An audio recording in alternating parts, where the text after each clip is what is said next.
what's there to say. And I briefly want to speak about the interview that recently came out with Delli Alli and Gary Neville on the Overlap Sky Sports channel, and Delli Alli was the player being interviewed. And before I get into the specifics, I think this leads to a general question: at what point do we show sympathy? At what point do we show support? At what point do we empathise, or be accommodating or sorrowful for someone who's going through mental health?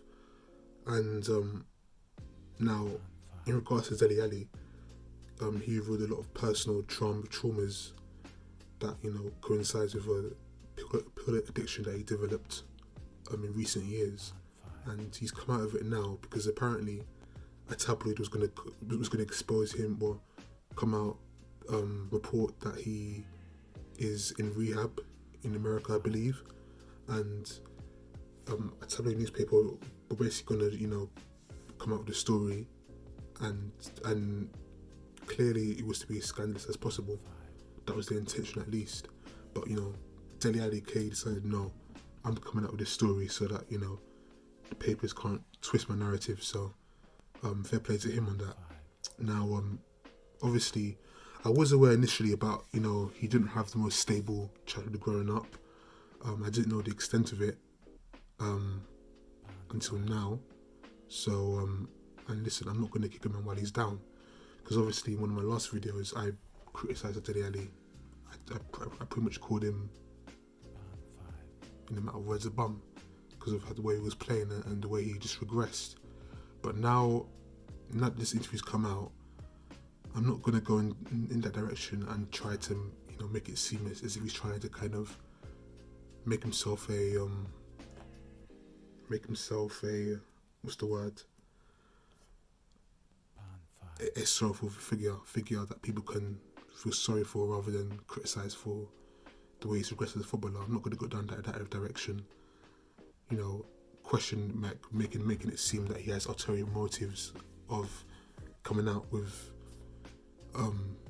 stuff that he's talked about, his addiction, pill addiction and other things. I'm not going to do that at all, because that would be way under the belt. And so the point I just want to make is this: everyone's human being, and we can only go from the outside looking in terms of perception about how an athlete has a very privileged life, but we never know the full story. We never know the full context of what's going on with that player. They could absolutely despise being in the spotlight, and most athletes do, unless they're narcissist.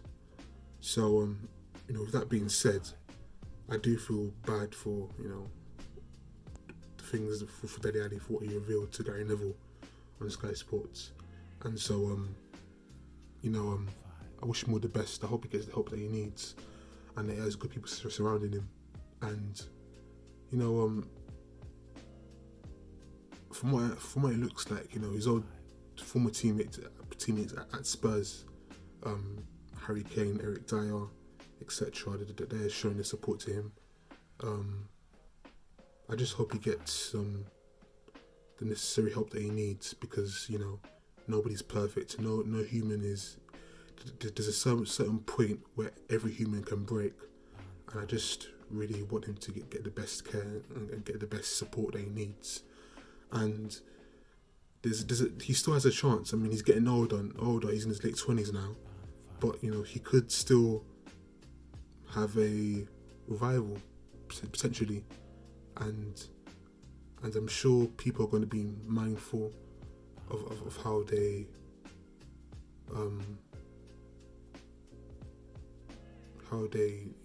should treat someone, or just perceive them in a way where at times it can be fully judgmental. We just assume without wanting to know all the facts, and I'm guilty of that. I was only going by what I was seeing on the pitch, but how, you know, different teams didn't want him, whether it was Spurs, Everton, Besiktas. So you know, with that being said, I was a bit harsh, but you know, I wasn't, you know, getting personal. I was only like, you know, speaking on his football ability. And quite frankly, I think it's good that he came out with the story about, you know, the extent that his unstable trauma as a child that he went through. I'm glad that he came out of it, and that he revealed the extent of it and how it's affected him, and how he hasn't really moved on. Yeah, you know, because people are gonna kick him while he's down, but there's many people out there that are showing love to him and support. Even, listen, I'm an Arsenal fan, and I'll never ever kick him when he's down, when he's going through personal trauma or personal tragedy. So all the best to him, and you know, it's important. It's an important reminder that nobody is immune to failures or hardships. No matter how rich they are, no matter how privileged they are, nobody's immune. The most rich or privileged people can be the most depressed, and opposite, the poorest people can be the most lively. So you never know, you know, like feelings and emotions you can't just base that on the amount of wealth you have. You can't, because it never tells the full story of what's going on with that person. So with that being said, I hope Delli Alli gets the help that he needs. There comes a point where where I need to kind of feel some emotion and empathize with what he's going through, and others like him. So that's all I have to say. Take care. God bless.